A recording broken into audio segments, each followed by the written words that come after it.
All right, everybody, welcome to the cybersecurity panel. Come on in, we don't bite, just cybersecurity professionals over here. We turn down the lights a little bit, that'd be great. No, I'm just kidding. So thanks for coming. My name is Christopher George. I'm an instructor of cybersecurity at Amarillo College, computer networking, computer forensics.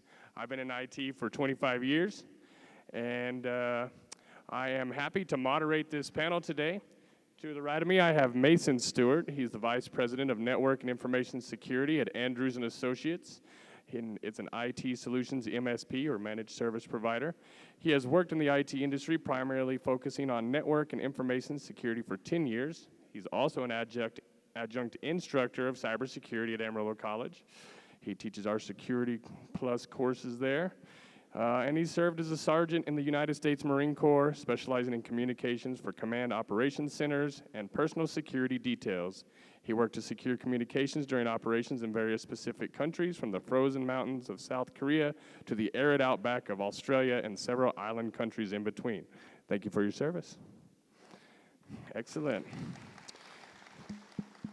And to his right, I have David Malier. He has been the Information Security Officer at Amarillo National Bank for 5 years. He is a 1993 graduate of West Texas A&M University, go Buffs, with a Bachelor of Business Administration in Computer and Information Systems, Security and Information Assurance.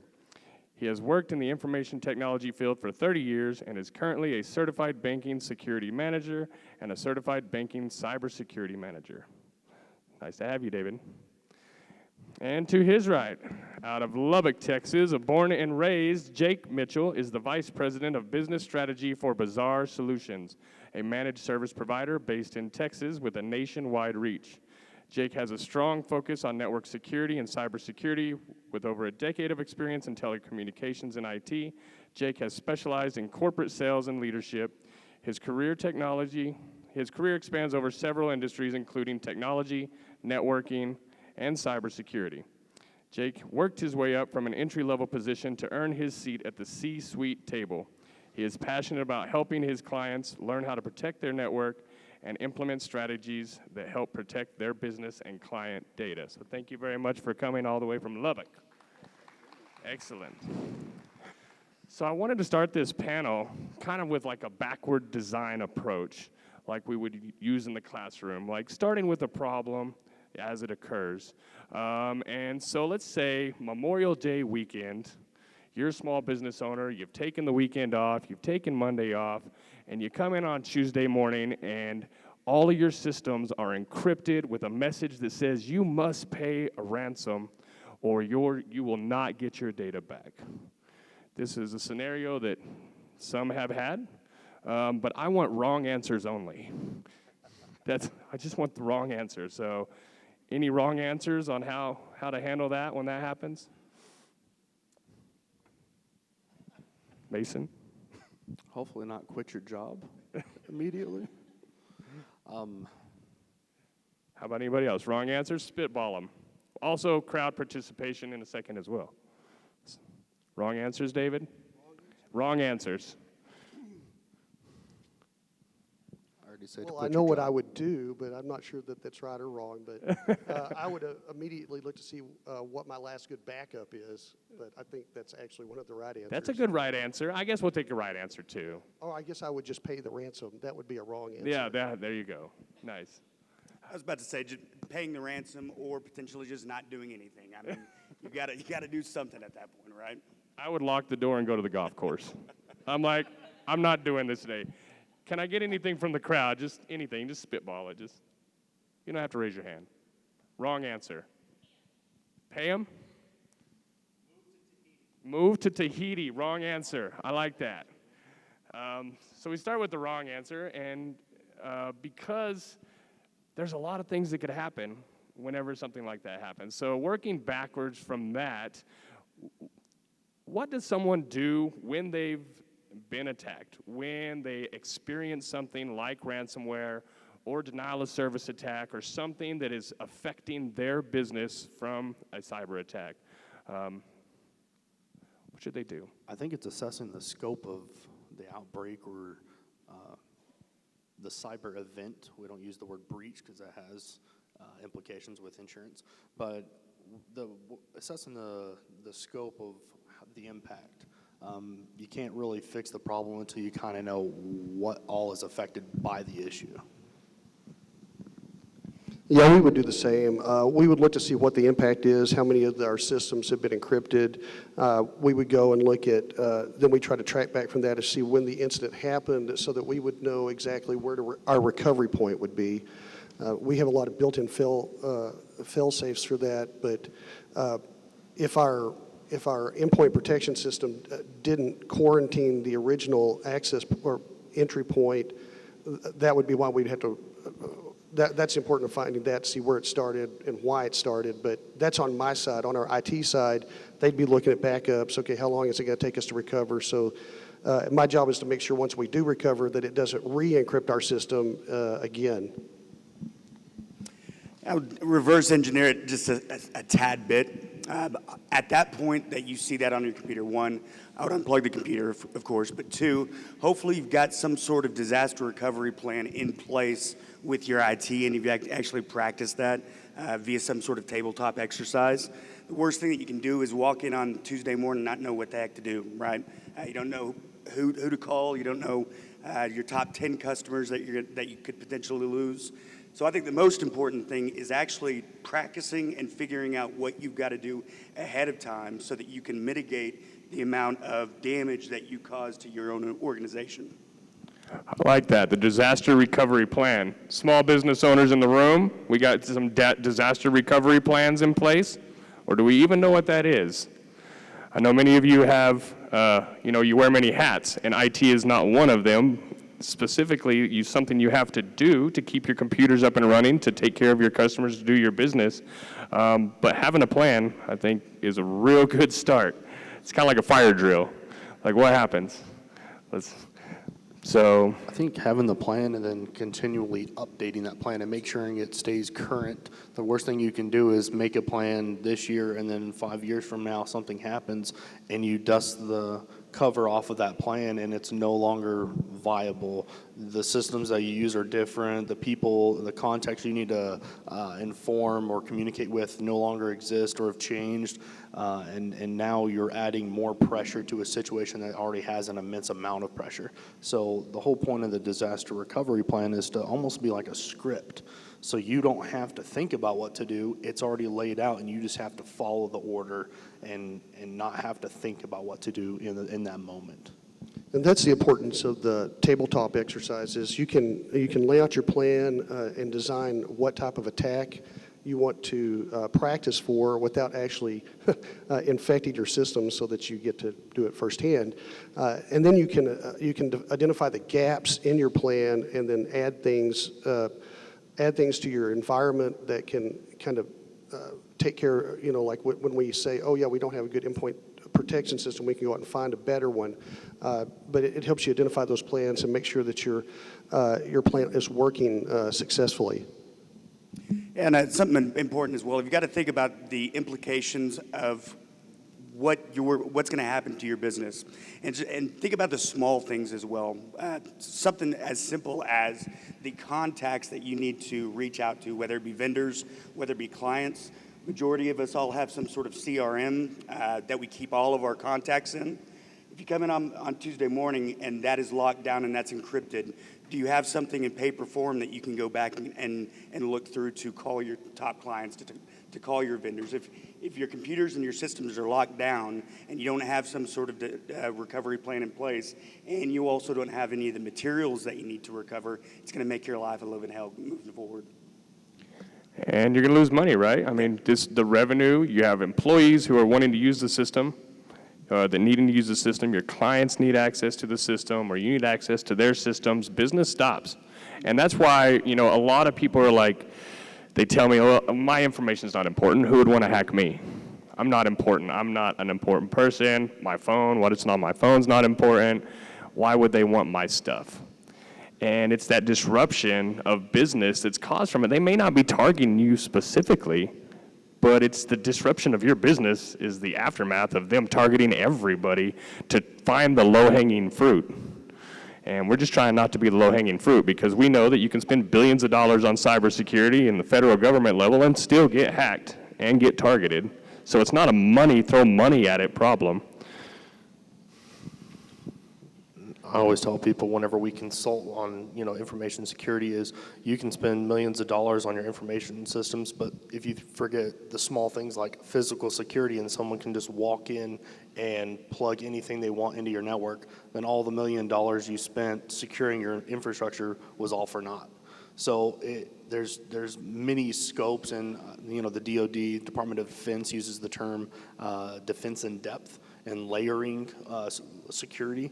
And if you look at that model, there's many layers. You have your applications, your security, users, and then also physical security. So physical security is also something you have to consider in these environments, because the greatest threat surface that we commonly face is insider threats, people in our own organizations, not always out of malice, but most often out of they just don't know what they're doing. They know just enough to be dangerous, and they don't know the ramifications of some of the actions that they could take.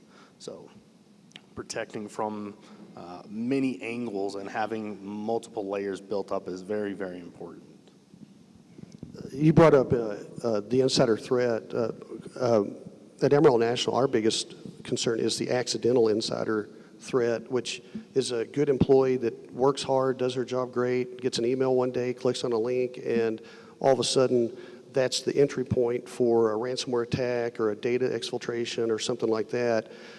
So another part of the plan that you have to have in place is to make sure that your employees are trained on how to spot, and it's difficult, I'm just going to say that right now, but how to spot a phishing email. And that's really our number one concern is phishing. It happens to our customers, it happens to small businesses that we work with, and we have all kinds of tools in place to stop the phishing, but all it takes is one person that something gets there, it's not been identified correctly, they click on a link, and next thing you know, all your systems are down. And there's a whole bunch of layers or defense in depth precautions that we take just to keep our employee from causing that incident. But that's our number one threat, and it's a good employee. It's a person that they work on time, they do their job great, they're a model employee. And then I love to say this because this is exactly when it happens. 4:50 on Friday, an email comes in, and it's from the president of the company saying, "Hey, I need all of this information right now. Don't call me, I'm in a meeting." And you click on it, send it, next thing you know, all of your customer data is out on the dark web someplace. And I'll touch on something as well that I think all of you mentioned. It's a massive fallacy to think that your data doesn't have any value. For one, if you look at the dark web and you look at what's for sale and what people are trying to get, credentials are the most valuable thing that they can possibly get. I always tell folks that if it has value to you, it's got value to somebody else, right? So it could be a grandmother with decades of pictures of her kids or grandkids. All of these things have value. And what is very important to understand as a business is that we are horrible at passwords as humans. We think that we are incredibly unique and very clever by putting a $ instead of an S or an exclamation point instead of an I. But the reality is that we all do that. And because we all do it, it's very easy to plug that information into an algorithm and guess those passwords. The most important thing, though, again, you as a business owner, you have to understand that because we're bad at password hygiene, we're also lazy, meaning that we don't want to have a different password for every single application.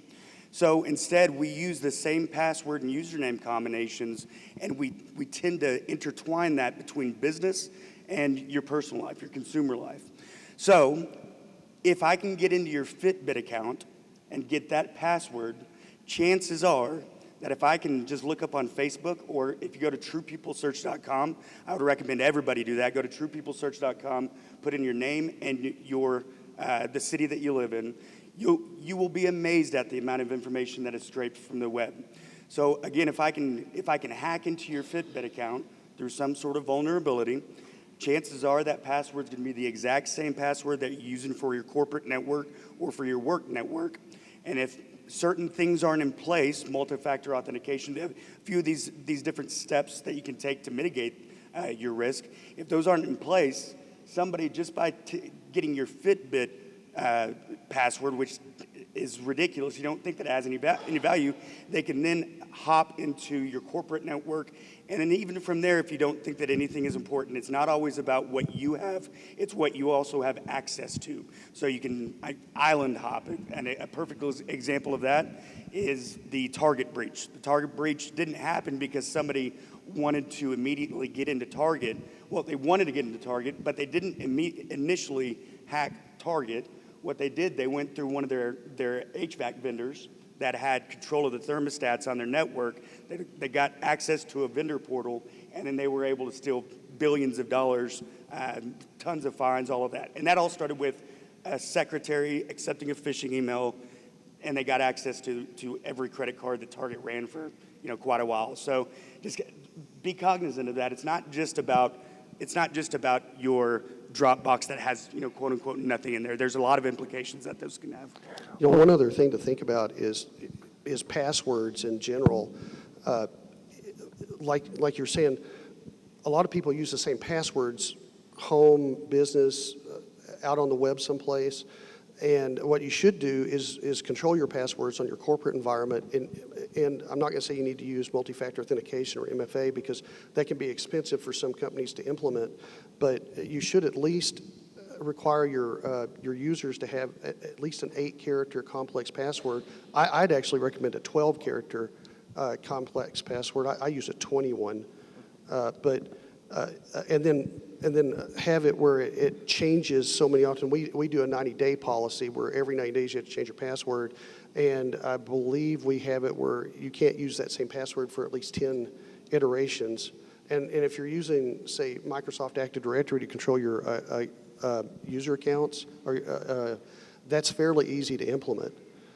Now, the complexity is a little, I don't think their complexity is that good, but at least by checking that box, you at least make it where they have to have a special character in it, an alphanumeric. And even if your password's great, you have multi-factor authentication turned on, you get a code to your phone when you log in. We know there's inherent vulnerabilities in all software. It's just when does someone discover it? When do they take advantage of it? And then we start looking at employees and owners. What kind of access do we have to our data? I know all the owners that I work with are like, I want the admin account. I want to be admin. I want access to everything. But on a daily operational level, they don't need to be working in the admin account and have access to everything. They should have a limited account for the scope of their work, for what they're doing at that time. And yes, they could have the passwords, that they could install software, access other systems. But I think really figuring out who has access to what data. So many small businesses, everybody just has admin logins. So any thoughts on that? And I don't think it's out of intent. I think that's not your area of expertise. It's someone like ours area of expertise where we could come in and look at that and say, okay, are you aware that everyone in your organization is operating under an admin account or a super user account of some sort? Because you're often not going to know the full range of access that you have unless you have someone who knows what to look for, assess that, and kind of look at that for you. So I mean, definitely take the time to review who has access to what, and also sharing accounts can be one of those dangerous things as well. It's a lot harder to control who's doing what and tracing that back to the initial point of entry for an attack, because there are 18 people who have access to this one account. How did it actually end up here? So I would say user accounts is something that I think often goes underlooked. It can be tedious depending on the volume, but it's something that definitely needs to be looked at and addressed regularly. On our admin accounts, our admin users have a special admin account. Their regular accounts are just user accounts with limited access.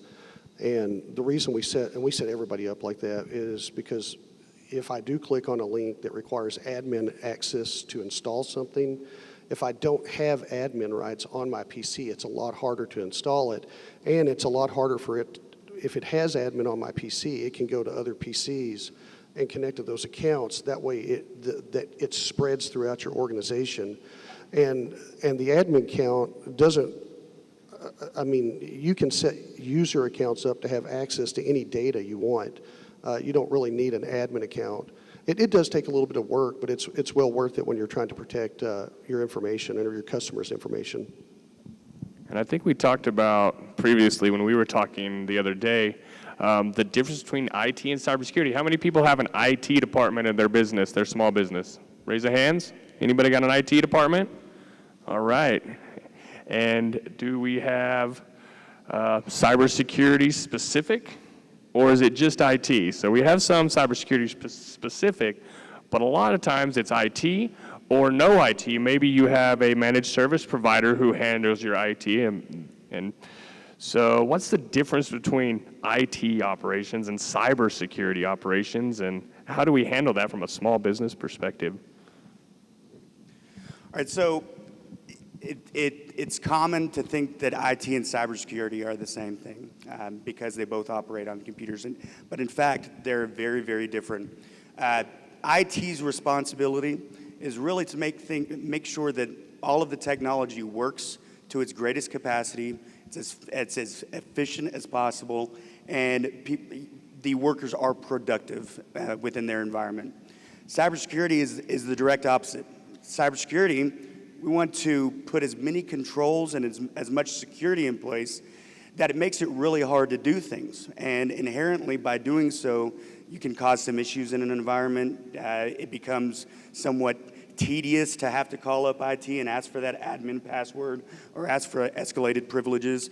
So they tend to butt heads. And what we find is that if you just have, an IT person, which was plenty sufficient, 10 years ago, somebody that could fix computers, somebody that could install printers, they can get a firewall up and running, get a switch up and running, that person fits the bill for IT. And I'm not here to bash on just IT in general because they are absolutely needed.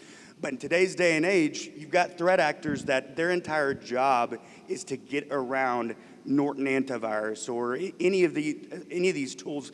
They study that, and their entire focus is on that on a daily basis because it's a massive market, something that's very neat. If cybercrime was its own industry, it would be number 3 behind China and the United States. It's a $6 trillion industry. It's a massive, massive economy. So there's a lot of money to be made in it. So it's never going to stop. They're never going to stop coming after us. And because of that, you've got folks that are very, very, very efficient in what they do. And if you don't have folks on your team or on your side standing behind you that are looking at this not on a quarterly basis or not on a yearly basis to see if you need to update your systems, but on a daily basis, almost on an hourly basis, monitoring your network to tell if you've got somebody in your network.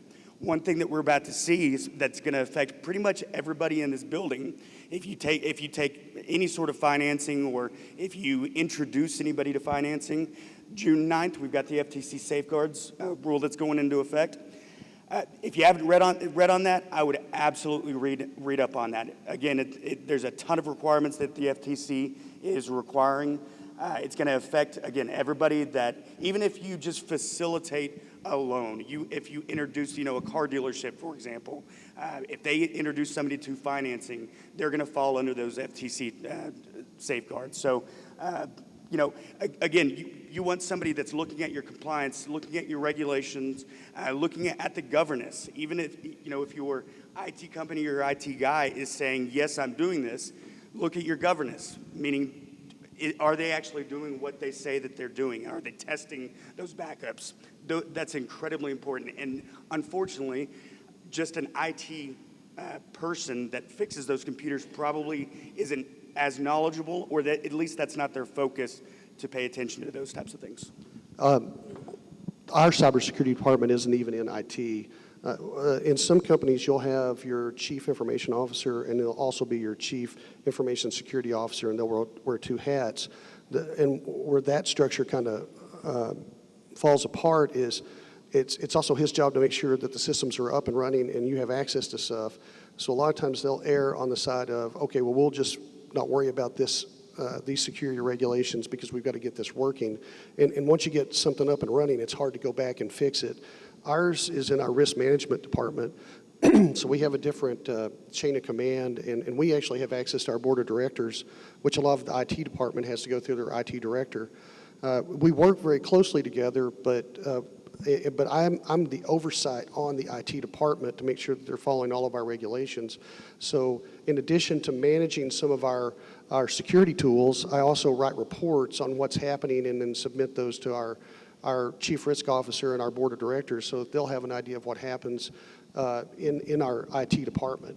So they always have to be nice to me or I'll write bad things about them. I just kidding, I wouldn't do that. But sometimes they don't like me because I am their monitor.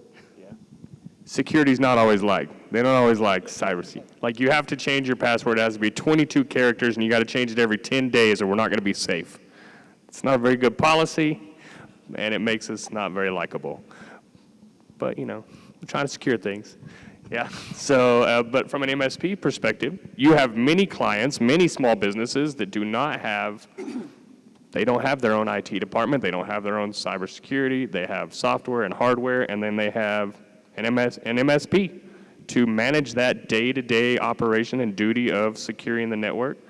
What do you think about that? So we have teams that operate as your IT. So in an MSP, managed service provider, it's when you don't have the personnel to do your own IT and cybersecurity, and you outsource that, so to speak, to a company like mine as an MSP.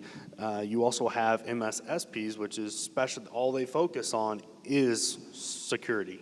They're managed service security providers. And the difference between is kind of like the difference between IT and cybersecurity departments.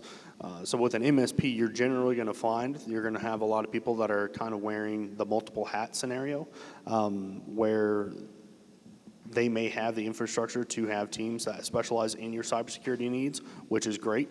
And they're going to often butt heads with the people in IT side because they're trying to make sure that you're operating and as effectively and efficiently as possible. And then my side of the house will come in and be like, well, we can't just spin up a new server and worry about securing it later. Securing it has to go into the initial installation of that product because the famous last words are, I'll get back to that later.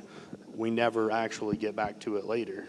It's always one of those things that gets put on the back burner and then eventually falls off the wagon and we forget about it. So you can't really afford to do that with security because that will be the thing that, you come in from that holiday weekend and you see, the infamous skull and crossbones on all the computers and you find out, well, we didn't take the time up front to address those potential security implications, and now we're having to scramble and figure things out on the fly, and how do we recover? A big thing that we really make it a point to talk to with our clients is how long can you afford as a business owner or operator, how long can you afford to be without revenue? Because the statistics are, anywhere from 7 days to 35 days on a recovery time for infrastructure, and that all depends on the scale and the size and the systems that you have in place and the quality of backups and so on and so forth. So how long can you afford? Because what we found as an MSP is we're not a part of the organization by nature. So the question always is how do we present the concerns that we have to people so that they understand them? And the way we've kind of figured that is by presenting it in dollar signs. Most of the time that is the bottom line, and that's what really speaks to the people. So we often present it as, how long can you go without revenue?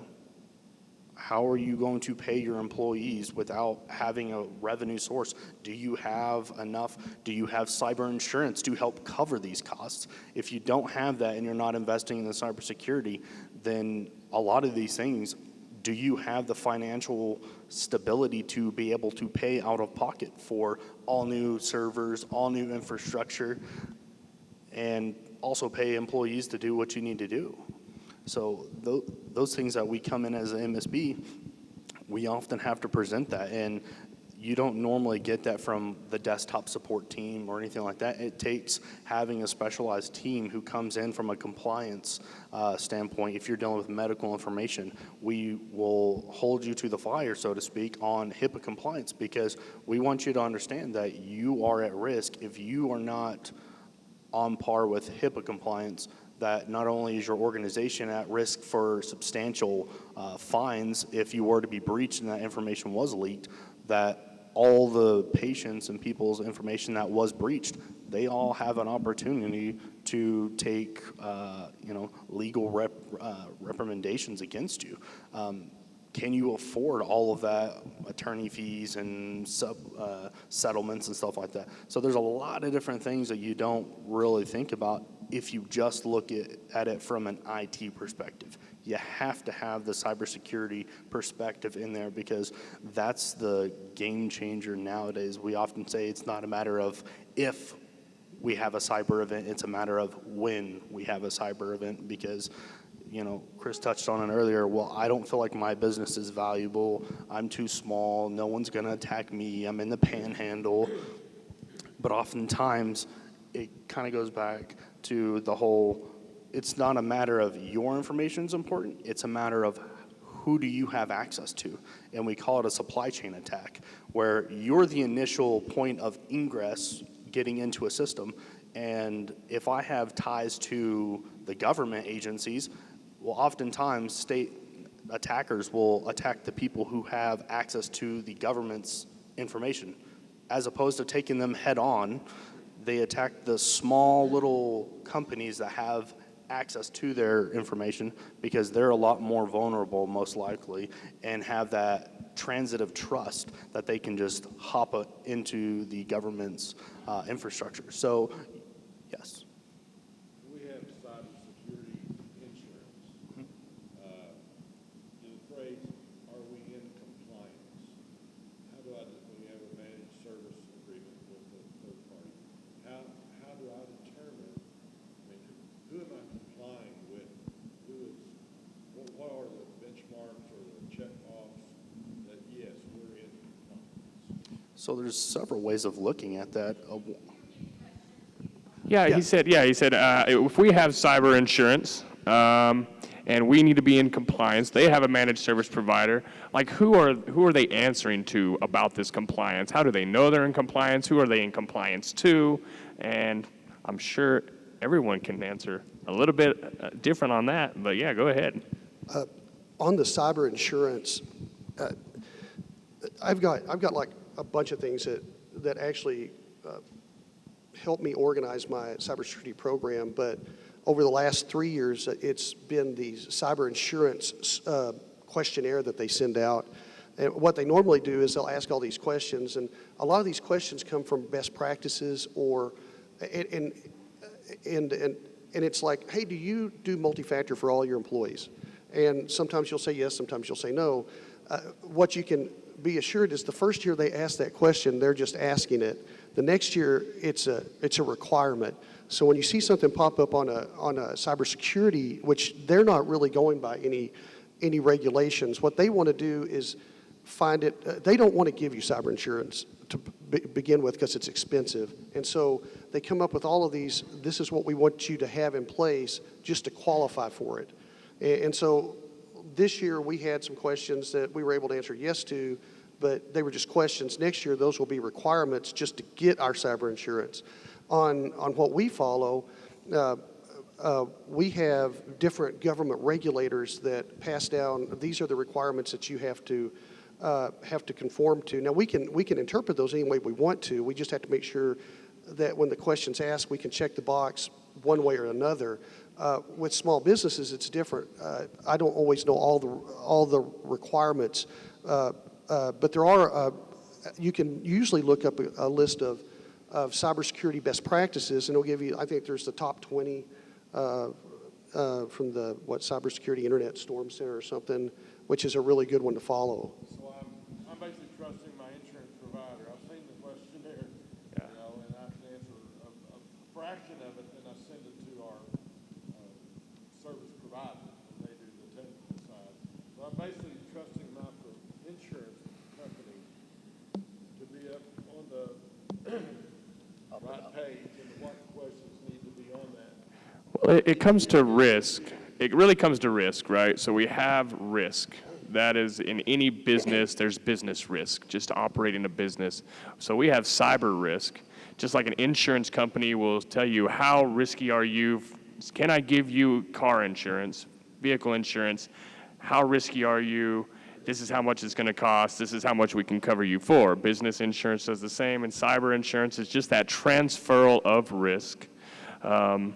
That we're just trying to mitigate risks at all times, and that's just one piece of it. If you're able to put that questionnaire that they send you and answer yes to most of those, you're in a pretty good spot to begin with, because their goal is not to have to pay you, so they don't want you to have a cyber event. So anything that they tell you to do is cutting down their risk of having to pay you, which means that it's cutting down your risk of being caught by a cyber attack of some type. Yeah, and something else very important.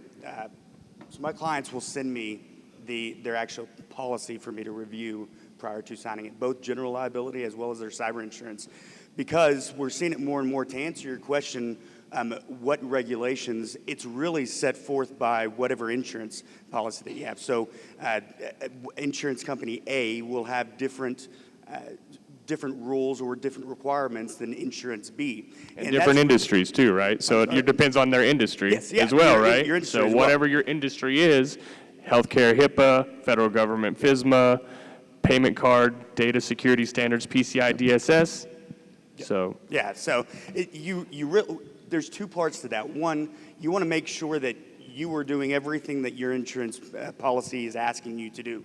Obviously, if you say that you're doing updates and you get breached due to an update, they're not going to pay that premium. I'm sorry, that payout. The other part of that is that you want to be sure that your MSP can deliver that and also show that. So it's great that you can say that you're doing updates. It's great that you checked yes, you've got MFA on all of your remote users, so on and so forth. But what if you get breached, the first thing that they're going to say is prove that. And if you've got a quality MSP or if you've got a quality IT department, they're going to have some sort of documentation from their systems that shows when the patching schedule is taking place, how often your backups are being done, how often they're testing your backups. That's something that I see all the time. Yes, they were backing it up via some cloud application, but whenever an event happens, they try to go back and restore it, and lo and behold, the backups don't work. So your question is very valid. Unfortunately, in the IT and cybersecurity world, it's kind of like being a barber. Anybody can go pick up a sign and go have it made at any sign dealership and say, I'm an expert in cybersecurity, right? Any MSP can add a cybersecurity page that they got canned text from the internet and throw that onto their web page.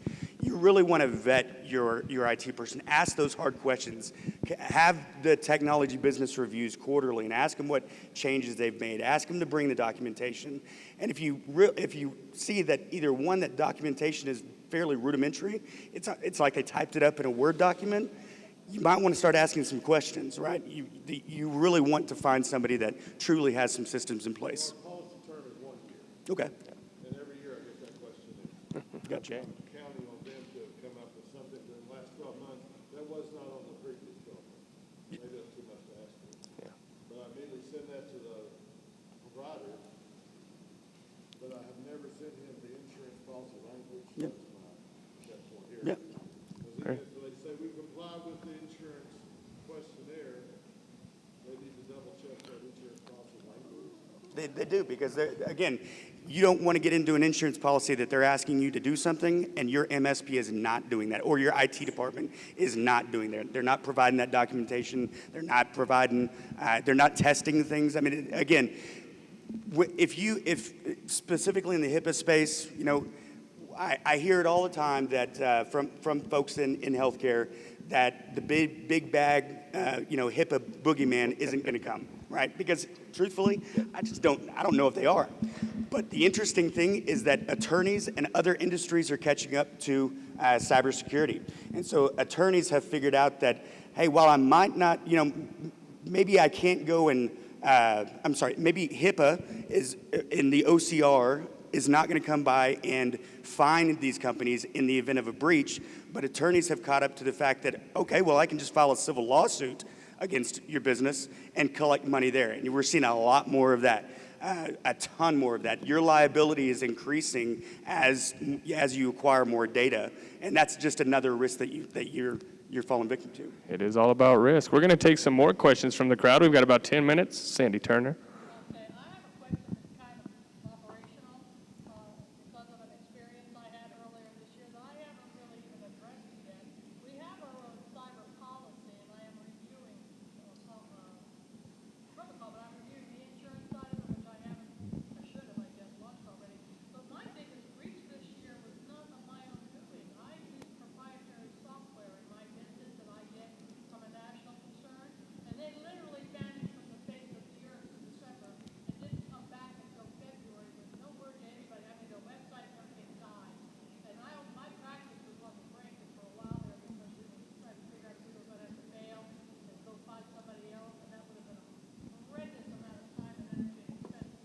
Is there any cyber policies that incorporate and where your business has been affected due to a cyber breach, but none of your own making? But it is Sure. And I was going to just repeat the question for everybody. So you had a proprietary software from a company that you use in your business. That company was breached and took down their software for 2 months, and that's how you do business. So on the liability side, the policy liability, I mean, there's nothing you did to make that happen. What can you do about that? There should be a clause in your policy for business interruption, and that should qualify as a business interruption if that's one of the things that is the continuity. For your third-party vendor policy, when you go into a contract with a third-party vendor, you should have language in that policy that covers cyber attacks or interruptions of service with them, so that if, in your case, you need to get out of that policy, contract and go to another provider, you can without any penalties, because it's not your fault that they had a cyber attack. When we do risk assessments on third-party providers, that's one of the things that we put in there is our contract with them, just to make sure that they say that they're going to do certain security requirements, and if they're not, then we can break our contract with them and go to another provider. And the other thing is reporting. It's very important to us because we may have customer data on a third-party site, and if that site were to get compromised, we have to know so we can inform our customers that one of our third-party providers, and third-party providers are not always held up to the same standards as, say, we are. And so they might not notify us for 6 months that they've had a breach, and now we've got to go and inform our customers, and we have to provide some type of coverage, not coverage, but some type of investigation tools for them to find out if they were part of the breach. And now we're playing catch up. Like in our world, if we have any type of incident, we have to report to the government within 36 hours of us realizing it's some type of a data breach. And then we have to report as soon as we know what the breach was to our customers, so that they're informed. But we're only required to tell the customers that we're in the breach. We don't have to inform all of our customers. But yeah, and a lot of that's going to happen with your third-party provider, so it's always important to have that kind of out clause in there. Yeah, thank you very much. I think we have time for one more question. Yes. Does anybody have a question that we can? Oh, here we go. It's about safety. Our risk of logging in to our bank accounts. I'm with A&B, of course. Overseas, I travel a lot to Asia and Europe. 10, 20 years ago, it was a no-go to log into your bank accounts, but if I travel 4 weeks and I have to follow up all the bank accounts after 4 weeks, it's a day work. How riskful or safe is it to log in online on my phone or iPad or laptop overseas? Well, all of our online banking applications and mobile banking applications require a secure connection.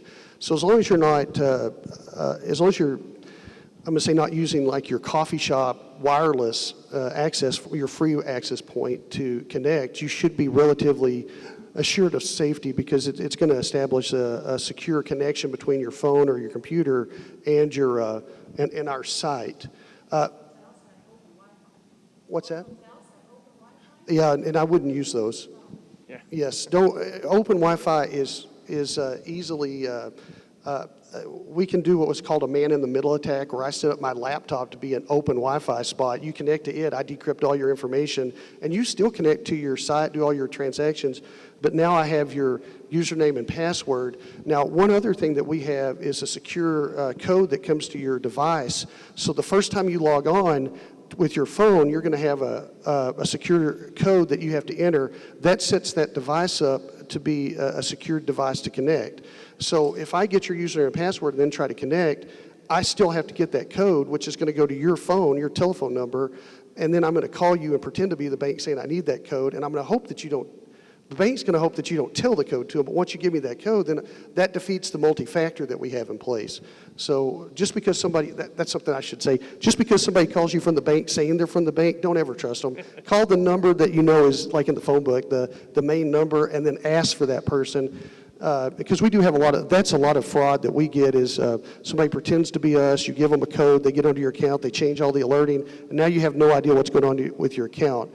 But as far as logging on it with other countries, it's safe if you're using your cellular connection. That's going to be safer, but we do establish a secure connection, but I wouldn't use free Wi-Fi for anything. I wouldn't trust it. I would say for traveling abroad or even in the U.S., if you're going to be at coffee shops or hotel Wi-Fi's, I would say use a VPN service of some sort because that will allow you to have a point-to-point encryption. It's going to be a little bit more secure than just using regular HTTPS or anything like that. All right, thank you. Okay. Yep. All right, yes. One important takeaway for business owners. We have 3 minutes left, so each of you can answer that. Just for 2023, what can they do? What's I would say take 30 minutes with somebody in the cybersecurity industry and just sit down and talk to them. Ask questions about your business. You don't have to. It doesn't have to be somebody that you're going to buy from, but to sit down, take the time out of your day to not just hear what's on the news, not to hear about breaches and whatnot, but to actually hear some solid advice on maybe what's going on in your network that shouldn't be. It'll go a long way. I think most people just keep their head in the sand on this subject because it's very complicated and it's ever evolving. Talk to somebody, just sit down with them, get a list of questions, and you'll be amazed at how much that we just bypass on a daily basis whenever it comes to security. I would say look up like a top 10 or a top 20 list of the most important cyber things to do.